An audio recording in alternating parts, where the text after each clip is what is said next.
오늘 보실 말씀 보시겠습니다. 느헤미야 13장 6절부터 12절까지 말씀입니다. 한 절씩 교독하시고 끝절은 같이 읽도록 하겠습니다. 그때에는 내가 예루살렘에 있지 아니하였느니라. 바벨론 왕 아닥사스다 32년에 내가 왕에게 나아갔다가 며칠 후에 왕에게 말미를 청하고 예루살렘에 이르러서야 엘리야십이 도비야를 위하여 하나님의 전뜰에 방을 만든 악한 일을 안지라. 내가 심히 근심하여 도비야의 세간을 그 방 밖으로 다 내어 던지고 명령하여 그 방을 정결하게 하고 하나님의 전의 그릇과 소재물과 유향을 다시 그리로 들여 놓았느니라. 내가 또 알아본즉 레위 사람들이 받을 몫을 주지 아니하였으므로 그 직무를 행하는 레위 사람들과 노래하는 자들이 각각 자기 밭으로 도망하였기로 내가 모든 민장들을 꾸짖어 이르기를 하나님의 전이 어찌하여 버림바 되었느냐 하고 곧 레위 사람을 불러 모아다가 다시 제자리에 세웠더니 이에 온 유다가 곡식과 새 포도주와 기름의 11조를 가져다가 곳간에 드림으로. 아멘. 오늘의 이야기는 느헤미야가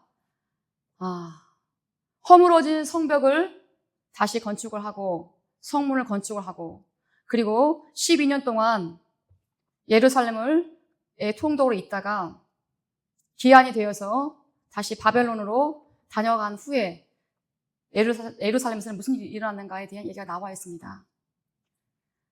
자, 술관원이라는 왕의 얼굴을 보고 왕후를 볼 수 있는 아주 고관의 아주 고위 관직의 자리에 있었어요. 느헤미야가.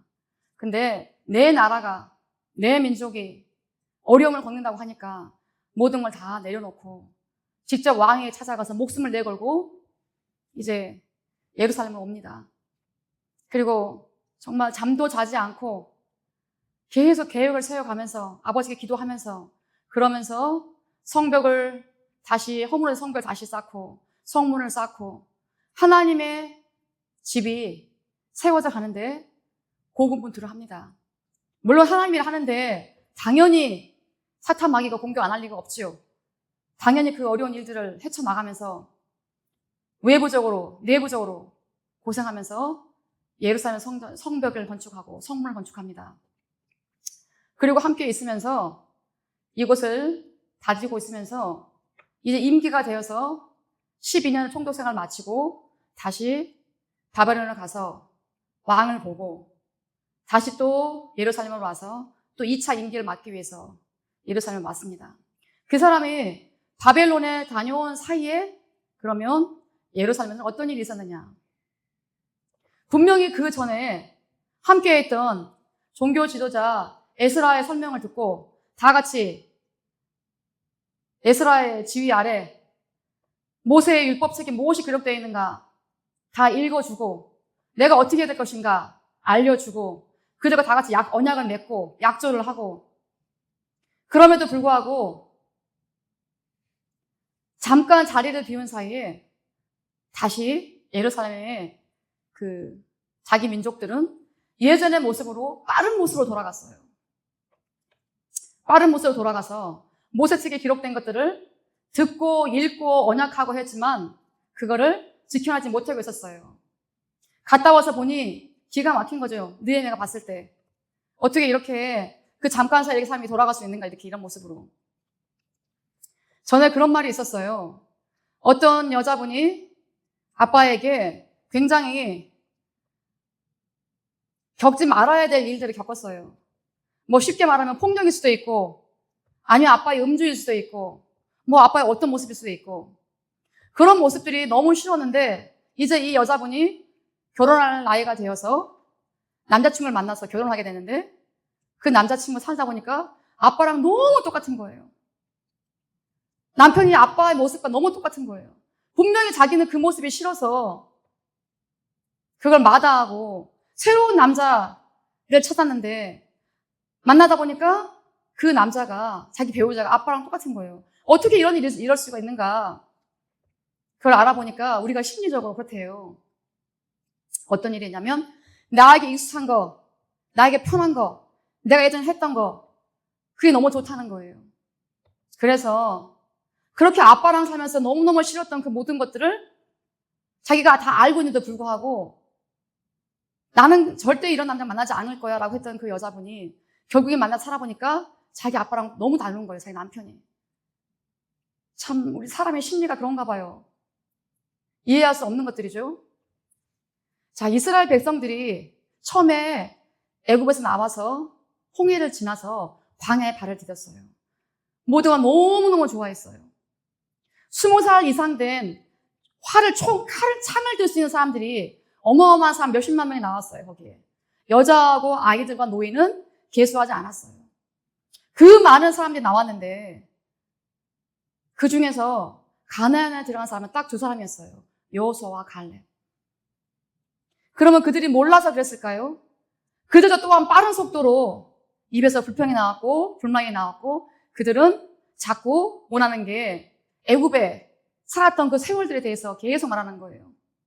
마치 여기 나와 있는 포로 생활을 70년 동안 포로 생활한 이스라엘 백성들이 포로 생활을 마치고 한 아버지의 은혜로 70년 만에 돌아온 예루살렘에 돌아와서 그들이 무엇을 했는가? 여기에 느헤미야는 뭐라고 하느냐? 너희들이 한 지 그대로 70년 전에 했기 때문에 우리에게 벌을 받은 거야. 남의 나라 포로 생활을 했어, 우리가. 그런데도 불구하고 포로 생활을 풀려난 지 채 얼마 되지 않았는데 다시 또 그들은 똑같은 행동을 하고 있더라는 거예요. 우리가 예수님을 믿었어요. 하나님의 자녀가 되었습니다. 특별히 저는 늦은막히 예수님을 믿게 되었는데 제가 30이 넘어서 30대 후반에 예수님 믿고 교회를 다니기 시작했어요. 그러면 제가 나이로는 30대 중반이고 후반이지만 영적인 나이로 치면은 저는 완전히 이제 응애형이 태어난 애기인 거예요, 애기. 애굽을 건너간 이스라엘 민족들. 나이는 20이 넘고 60대 가까이 된 그 많은 사람들이 몇십만 명이 넘어갔지만 여자와 어린아이, 할머니, 할아버지 제하고서 그 많은 창을 들 수 있는 그 군대의 역할을 할 수 있는 사람들이 다 뭐냐. 영적으로 나이가 이제 태어난 응애형이 애기라는 거예요. 그 애기들을 싸고 있는 강보가 무엇이냐? 저희 모두 이제 알고 있습니다. 아기가 태어나면은 아기 싸개로 이렇게 싸줘야 돼요. 근데 그 강보가 새카만 거예요. 그 강보가 새카만 거예요. 왜냐하면 나는 원래 마귀의 자식이었으니까요. 세례받기 전까지 세례를 받아서 홍해를 건너서 애굽을 지나 홍해를 건너 광야에 발을 디뎠던 너무너무 좋아했던 그 이스라엘 민족들, 그 모든 사람들이 다 세례를 받았지만 그들은 이제 하나님의 자녀가 세례받은 이제 하나님의 자녀로서 이제 응애응애 태어난 애기라는 거예요. 그들을 싸고 있는 자기들 생각할 때 자기는 분명히 어린이 생각하겠죠. 그들을 싸고 있는 영적인 상태, 그들 덮고 있는 영적인 게 무엇이냐? 새카만 마귀라는 거예요. 그래서 눈도 가려주고 옛날 게 너무 좋고 귀도 안 들리고 그러니 말도 제대로 못하고 강보에 쌓여있는 그 너무 예쁜 신생아인데 그 아기가 까만 강보에 쌓여서 눈도 뜨지 못하고 말도 제대로 못하고 그랬던 우리가 하나님께서 직분을 주시고 이렇게 또 특별히 또 저희가 선택받아서 미국에 와서 선교사에 또 사명을 할 수 있게 인도해 주셨습니다. 해년마다 우리나라에서 국가 조창 기도회가 있습니다. 거기에 국가 조창 기도회 참석할 정도의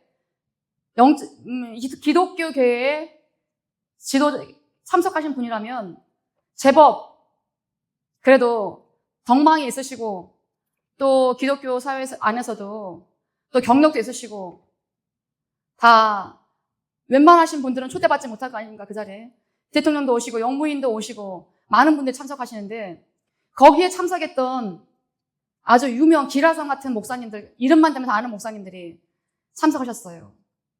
지금 현 정권 이전에 정부에서 국가조창기대에 참석했던 많은 목사님들이 계셨어요. 거기서 그들이 읽어내려간 그 기도문이 어떤 기도문이 나와야겠습니까? 대한민국의 자유민주주의를 좀먹고 갉아먹고 있는 이전 정부의 대통령 앞에서 정말 영적인 목사라면 내가 순교의 각오를 하고 정신으로 그 대통령에게 내가 뭐라고 말해야겠습니까? 그 영부인에게 제가 뭐라고 말하겠습니까?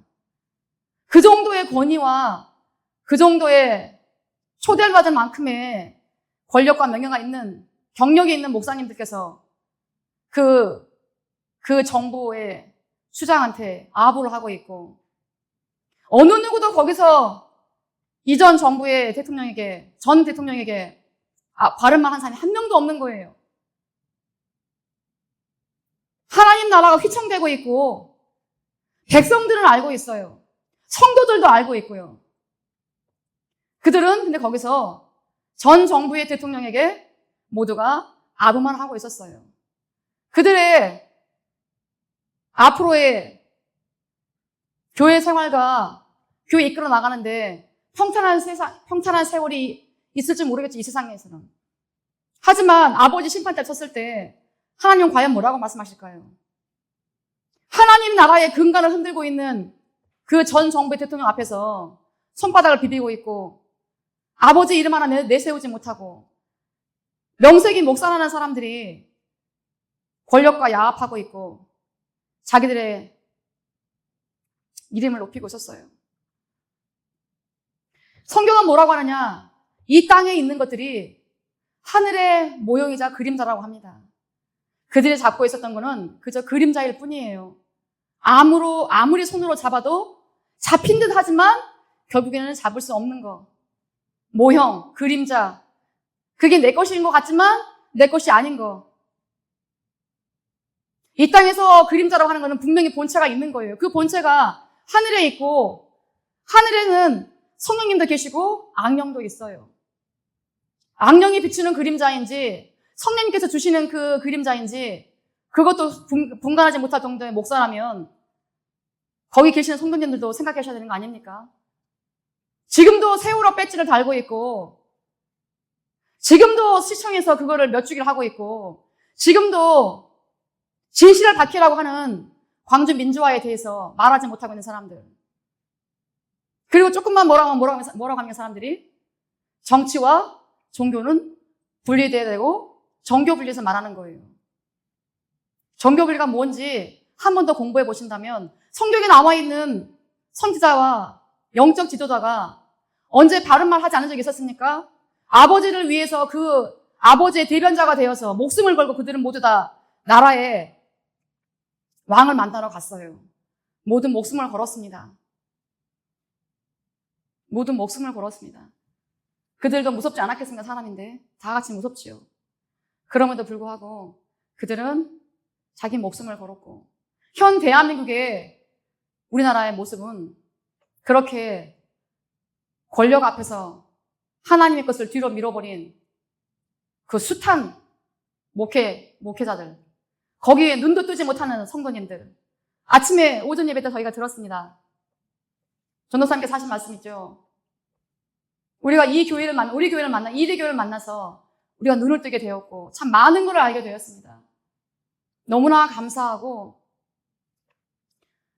그들의 눈을 가려진 눈이 과연 떠지겠습니까? 마귀의 그림자가 그렇게 쉽게 물러간다면 우리 모두가 다 천국으로 향하지 지옥은 가지 않겠죠. 그 마귀의 그림자가 드려졌는데 그게 마귀인지 성령인지 분간하지 못하고 신사참배 모두가 90% 이상의 목사가 가서 다 참배를 하고 그 형상이 지금 똑같이 이루어지고 있습니다. 나는 잘하고 있는 것 같은데 과연 그것이 하나님 보시기에 얼마나 잘하는 행동인지 그거야 기도하시면서 분별을 해야 될 우리가 일이죠. 말씀을 마치겠습니다. 오늘 느헤미야는 목사님이 아니셨어요. 그냥 일반 성도셨어요.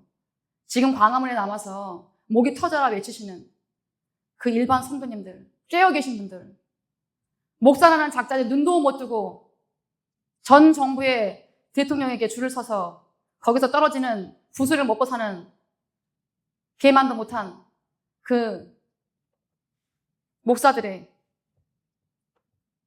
참 그렇게 영적으로 흔들리고 있으니까 우리나라가 이렇게 흔들린 거 아니겠습니까? 느헤미야는 자기 모든 것을 그렇게 원했던 권력을 내려놓고 내 나라로 갔어요. 그리고 그들을 위해서 목숨을 걸고 다시 또 한번 성벽을 건축을 하고 성문을 건축을 했습니다. 아버지 나라를 위해서 내가 그렇게 좋아하는 것들 다 내려놨다는 거예요. 돈도 내려놓고 명예도 내려놓고 권력도 내려놓았습니다. 이 땅에서 쌓는 게 아니라 하나님 나라를 위해서, 내 조국을 위해서, 내 민족을 위해서 기꺼이 나를 내려놓고 리더로서의 모습을 보여주었습니다. 참 쉽지 않은 일이지만 그 일을 해내고 이렇게 성경 속에 우리의 좋은 본보기로 나와 계십니다. 이렇게 저희도 또한 물론 느헤미야와 같이 나라와 민족을 위해서 하시는 분도 계시고, 일단은 먼저 저희가 내 자신, 내 신앙 먼저 돌아보시고, 그리고 내 가정에, 그리고 우리 교회의 공동체, 그리고 나를 키워내주신 우리 조국, 대한민국, 우리 모국국, 대한민국, 그리고 너무나 빚을 많이 진 이 나라 미국, 그러기 위해서 우리가 이렇게 미국 땅까지 이렇게 뽑혀서 왔습니다. 그 일을 감당할 수 있게 저희가 느헤미야처럼 내가 할 일에 100% 최선을 다하고 부르짖어 기도하고 찬송하고 나를 덮고 있는 그 시커먼, 나를 싸고 있는 시커먼 그 마귀의 그림자가 거칠 수 있게 우리의 기도가 늘 쌓이고 쌓여서 부르짖고 찬송하고 더욱더 십자가 군병을 저희가 우뚝 설 수 있도록, 그리고 아버지께서 맡겨주신 그 사명들을 저희를 통해서 이룰 수 있도록 우리 교회를 통해서 이룰 수 있기를 간절히 원하면서 말씀 마치겠습니다. 기도하시겠습니다.